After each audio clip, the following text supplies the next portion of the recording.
প্রিয় দেশবাসী ও সাংবাদিক সমাজ, প্রজন্ম টিভি দানন্দন পত্রিকার সাংবাদিক ভাই বোনেরা, আসসালামু আলাইকুম রহমতুল্লাহ। আমরা বিদায় দিয়েছি 2025, আজ শুরু হলো 2026। আজকে প্রজন্ম টিভির মাধ্যমে আপনাদের মাঝে উপস্থিত হয়েছি দুটি কথা বলার জন্য। সাংবাদিক সমাজ ঐক্য হন, সত্য লেখার জন্য এবং ন্যায় পাইয়ে দেওয়ার জন্য সমাজের মানুষের পাশে দাঁড়ান এবং সত্য ঘটনা তুলে এনে প্রকাশ করুন, সমাজ এবং মানুষ যেন উপকৃত হয়। আমি বিশেষ করে আমার প্রজন্ম টিভি দানন্দন পত্রিকার সাংবাদিকদেরকে আহ্বান জানাবো, সবসময় সমাজের মঙ্গলের কাজে লেখার জন্য প্রস্তুত থাকবেন। অন্যায়কে লেখে সত্যকে প্রতিষ্ঠিত করার জন্য কাজ করবেন।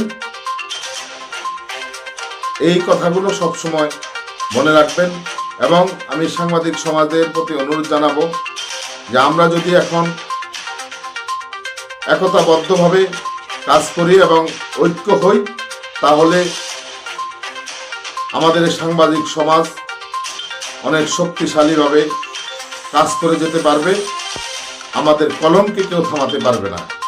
এবং আমি দোয়া করি সকল সাংবাদিক ভাইদের কলম যেন সত্যের পথে লেখে এবং সত্য প্রকাশ করে সেই বিষয়ে।